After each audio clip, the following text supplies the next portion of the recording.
इन दोनों नोटों में कागज का वजन बराबर है, लेकिन एक हमारी जिंदगी बदल सकता है और दूसरा सिर्फ चाय समोसे का बिल भरता है। हम में से कुछ लोग इस बड़े वाले नोट को जेब में भरते चले जा रहे हैं और बाकी लोग यही छोटा नोट ढूंढते रहते हैं। आखिर क्यों? मैं आपको वो छुपे हुए सीक्रेट बताने वाला हूं जो स्कूलों में पढ़ाए नहीं गए, कॉलेज ने सिखाए नहीं और ऑफिस की गलियों ने आपसे छुपा कर रखे। आज मैं बात करूंगा गरीबी और अमीरी के कड़वे सच की। सुनाऊंगा आपको ऐसी 3 कहानियां जिनमें लोग मिट्टी से उठकर आसमान के सितारे बने, और फिर खोलूंगा मनी मैनेजमेंट का असली फॉर्मूला ताकि आपका पैसा आपके लिए पसीना बहाए। और मेरा चैलेंज है कि इस वीडियो के एंड तक अगर आपकी रगों में करंट ना दौड़ जाए तो डिसलाइक ठोक देना। ये चैनल सब्सक्राइब जरूर कीजिए, क्योंकि आज आप चैनल ही नहीं अपना मुकद्दर भी सब्सक्राइब करने वाले हैं। तो अपनी सीट बेल्ट बांध लीजिए और अपनी नोटबुक जरूर उठाइए, because the money roller coaster is leaving right now. दोस्तों, आपने भी सुना होगा India is the land of opportunity. Opportunity तो है, पर वो लोगों में बराबर नहीं बटी। ऑक्सफैम की 2024 रिपोर्ट कहती है कि आज हमारे देश का टॉप 1% देश की कुल दौलत का 40% अकेला पकड़ कर बैठा है और नीचे की आधी आबादी के पास सिर्फ 3% बचा है। यानी अगर इंडिया की पूरी दौलत रुपयों से भरे 100 कट्टे हों तो 1% लोग 40 कट्टे उठा ले जाते हैं और 70 करोड़ लोग बचे हुए सिर्फ 3 कट्टों पर धक्का मुक्की कर रहे हैं। लेकिन ये विडंबना सिर्फ हिंदुस्तान की नहीं, ये हर उस समाज की कहानी है जहां मनी गेम के रूल्स बेहद सीक्रेट रखे गए। मतलब किसी के पास यहां ज्यादा जानकारी है और किसी के पास बिल्कुल भी नहीं।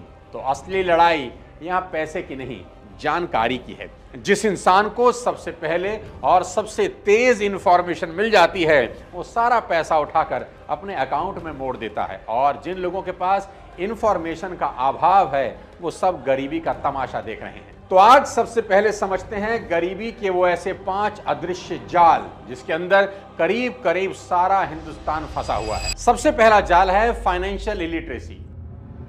देश में अभी भी बहुत से लोगों को सबसे कॉमन और सबसे जरूरी चीज कंपाउंडिंग इंटरेस्ट की ताकत का नहीं पता, जो इस दुनिया का 8वां बड़ा अजूबा है। बहुत आसानी से आज आपको समझा सकता हूं। अगर लोग 100 रुपया भी रोज इन्वेस्ट करें तो महीने के 3,000 और साल के 36,000 रुपए होते हैं। और ये मान लें कि ये इन्वेस्टमेंट आपको सिर्फ 12% का रिटर्न देगी, और साथ ही साथ आप हर साल दर साल इस इन्वेस्टमेंट में 12% बढ़ाते चले जाएं।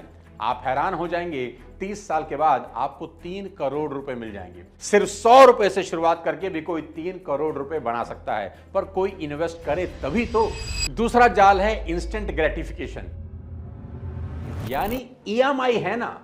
ये लोग आज भी अपनी डिजायर को डेप्ट से पूरा करते हैं, यानी आमदनी अठन्नी, खर्चा रुपया, आज लुटाओ कल चुकाओ, क्रेडिट कार्ड जिंदाबाद। ये लोग 30% का सालाना इंटरेस्ट जाने अनजाने में भर रहे हैं, पर समझाए कौन। तीसरा जाल है हाई डिपेंडेंसी रेशो। मतलब घर में 1 कमाने वाला है और 4 खाने वाले। बाकियों से कहिए कि पैसा कमाने के लिए काम क्यों नहीं करते, तो जवाब आता है, अजी हम तो आज तक घर से बाहर ही नहीं गए, हमें तो कुछ पता ही नहीं। भाई वाह, फोन तो सबको चाहिए, टीवी भी सबको देखना है, खाना भी सबको खाना है, बस बाहर जाकर काम नहीं करना। अरे भाई, आपने इतनी मेहनत से पढ़ाई की है, डिग्रियां ली हैं, उन्हें निकालो और काम पर लगाओ। वो जमाने गए जब एक लाता था और सब खाते थे। आज अच्छा जीवन जीना है तो सबको हाथ बटाना ही होगा। चौथा जाल है लैक ऑफ सोशल कैपिटल। कहते हैं ना कि आपकी नेटवर्क ही आपका नेटवर्थ होती है, और अगर नेटवर्क नहीं तो नेटवर्थ कहां से होगी। आज के इस दौर में रिलेशनशिप और रेफरेंस बिजनेस बिल्ड करने के सबसे 2 कारगर हथियार हैं। जीवन में अगर गरीबी की चादर उतार फेंकनी है तो आपको बाजार में लोगों के साथ हेल्दी रिलेशनशिप बिल्ड करने होंगे। लेकिन दिक्कत क्या है जानते हैं? लोगों ने ना तो पैसे बनाए हैं और ना ही लोगों से अच्छे संबंध। और 5वां जाल है लर्न्ड हेल्पलेसनेस।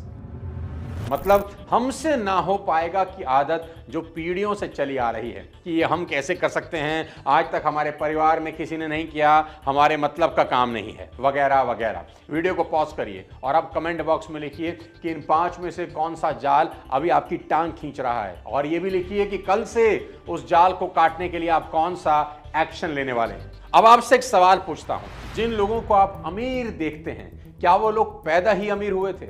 नहीं ना। सबसे बड़ा झूठ जो हमने मान लिया है वो ये है कि अमीर पैदा होते हैं, पर फैक्ट कुछ और ही बताते हैं। फोर्ब्स बिलियनियर लिस्ट 2025 के 2755 अरबपतियों में 2000 से ज्यादा सेल्फ मेड टैग रखते हैं, यानी वो फर्स्ट जनरेशन बिलियनियर हैं। उन्होंने अपने हाथों से अपना मुकद्दर खुद लिखा है। हमारे यहां धीरू भाई अंबानी ने पेंसिल बेचकर शुरुआत करी, कल्पना सरोज ने सिलाई मशीन से, रितेश अग्रवाल ने सस्ते लॉज से, और ये लिस्ट बहुत लंबी है। यानी प्रॉब्लम पैसे की नहीं, प्रॉब्लम है अपॉर्चुनिटी को पकड़ने की। प्रॉब्लम यह है कि मौका हमारे सामने होता है, बस हम पहचान नहीं पाते। और कुछ लोग ऐसे हैं जिन्होंने अपॉर्चुनिटी देखी और उसी के ऊपर पैसों का पहाड़ खड़ा कर दिया। आज मैं आपको 3 असली कहानियां सुनाने वाला हूं और मैं चाहता हूं कि एक एक कहानी सुनते वक्त आप गेम खेलें। गेम क्या है? हर कहानी में नोट करें कि अपॉर्चुनिटी कहां दिखी और एक्शन क्या लिया, क्योंकि यही 2 पॉइंट आपके और आपके अगले बैंक बैलेंस के बीच का फासला तय करेंगे। सबसे पहले कहानी है अपने धीरू भाई अंबानी की। 1948 गुजरात के चोरवाड़ से निकला 17 साल का लड़का जेब में बस स्कूल की मार्कशीट और दिल में तूफान लिए पहुंचता है यमन के पेट्रोल पंप पर। सैलरी कितनी है? 300 रुपया महीना। दिवाली पर उसकी मां को गरबा के लिए चूड़ियां चाहिए थी। उसने देखा कि यमन में चूड़ियां और बाकी सामान बहुत सस्ता है और भारत में महंगा। उसने कंपनी से छुट्टी ली, चूड़ियां, ड्राई फ्रूट, मसाले सब खरीदे, भारत लौटा। किया क्या जानते हैं? सब सामान बेच दिया। जो प्रॉफिट हुआ उस प्रॉफिट से मां को चूड़ियां नहीं, सोने के कंगन पहना दिए। आंखों में चमक थी और दिमाग में बिजनेस प्लान का आइडिया आ चुका था। जीवन का पहला नियम बना लिया, जहां दाम में फासला दिखे वहीं पैसा छुपा होता है। 1958 में बंबई लौटकर मात्र 15,000 से रिलायंस कमर्शियल कॉरपोरेशन खड़ी कर दी। 2 कुर्सियां, 1 टेलीफोन और मन में अरब सागर जितना आत्मविश्वास। देखते ही देखते ओनली विमल ब्रांड ने हिंदुस्तान की दुकानों पर लंबी कतार लगा दी। पॉलिस्टर सूट का सपना हर मिडिल क्लास फैमिली को दिखने लगा। फिर 1977 धीरू भाई ने बॉम्बे स्टॉक एक्सचेंज में इतिहास रच दिया। 3.5 लाख छोटे इन्वेस्टर को शेयर देकर पहली बार आम हिंदुस्तानी को कंपनी का मालिक बना दिया। Day 1 of Reliance Power IPO had a rush never seen before. 1985 का पेट्रोकेमिकल कॉम्प्लेक्स, हजारों किलोमीटर पाइप नेटवर्क, फिर जामनगर रिफाइनरी जो दुनिया की सबसे बड़ी रिफाइनरी थी, जहां हर 18 सेकंड में 1 बैरल तेल तैयार होता था। He was absolutely clear that he wanted to build the world's biggest refinery. और 2002 तक रिलायंस वही कंपनी थी जो भारत के कुल पेट्रोकेमिकल एक्सपोर्ट का 5वां हिस्सा अकेले एक्सपोर्ट करती थी। सबक एकदम साफ, छोटा मुनाफा मत गिनो, बड़ा प्राइस गैप ढूंढो, भीड़ जहां रुकती है वहां से आगे सोचो, और जिस दिन सपने को शेयर करोगे दुनिया पूंजी लेकर खुद दरवाजे पर आएगी। यही धीरू भाई की चूड़ियों से रिफाइनरी की यात्रा है। एक आदमी, एक डिफरेंस और एक आग जिसने बाजार की परिभाषा बदल दी। इस कहानी में कहां अपॉर्चुनिटी थी और धीरू भाई अंबानी ने क्या एक्शन लिया, कमेंट में जरूर बताना। अब दूसरी कहानी है कल्पना सरोज की। महाराष्ट्र के अकोला जिले के रोपड़खेड़ा गांव में 1961 में जन्मी कल्पना सरोज, जिनका 12 साल की छोटी सी उम्र में बाल विवाह कर दिया गया। मुंबई की झोपड़ी में घरेलू हिंसा की विक्टिम थी। 14 साल की उम्र में उन्होंने आत्महत्या की कोशिश की। मैंने पॉइजन पी लिया। पॉइजन पीने के बाद भी मैं मर नहीं सकी, मुझे बचा लिया गया।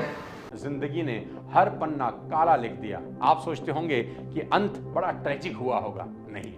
2013 में उन्हें पद्मश्री दिया गया। भारतीय महिला बैंक व IIM बेंगलुरु के बोर्ड में जगह मिली। वो टेडेक्स व UN मंचों पर युवाओं को असंभव को संभव बनाने का मंत्र देती हैं। आज उनकी निजी संपत्ति कोई 900 करोड़ रुपया है। कल्पना सरोज ने अपनी जिंदगी की स्क्रिप्ट खुद लिखी। रोज 2 रुपया मजदूरी पर गारमेंट कंपनी में काम किया। सरकारी लोन से सिलाई की दुकान चालू की।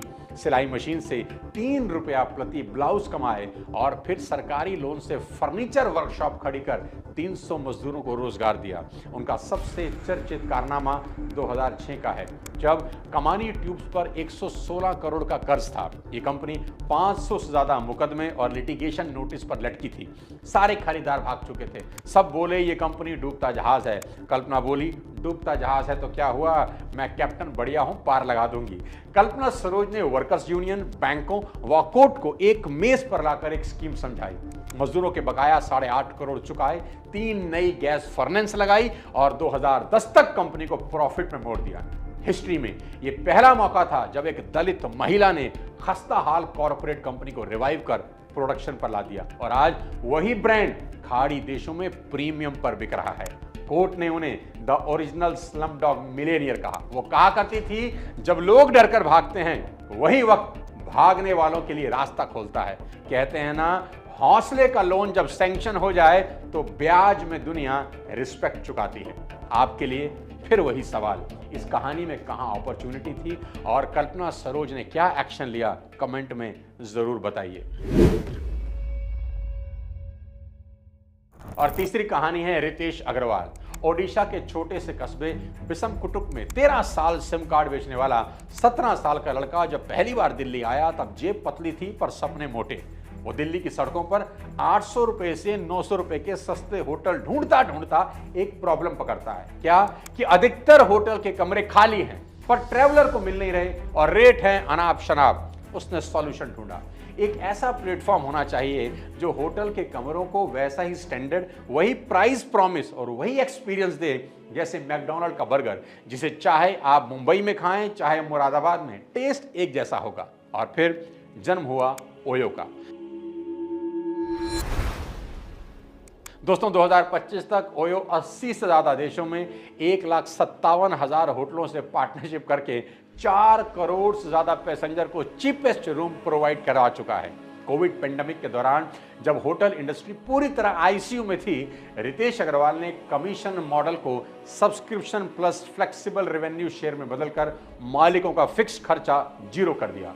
फिर ओयो 360 लॉन्च करके सब खेल बदल दिया। नतीजा यह हुआ कि सूने कमरों में ट्रैफिक लौटा, कंपनी ने पहली बार प्रॉफिट रजिस्टर किया और रितेश ने 1.5 लाख से ज्यादा होटलों को आईसीयू से उठाकर तेज रफ्तार रनवे पर पहुंचा दिया और साबित कर दिया कि जब बाजार ऑक्सीजन छीने तो टेक इनोवेशन ही असली वेंटिलेटर का काम करता है।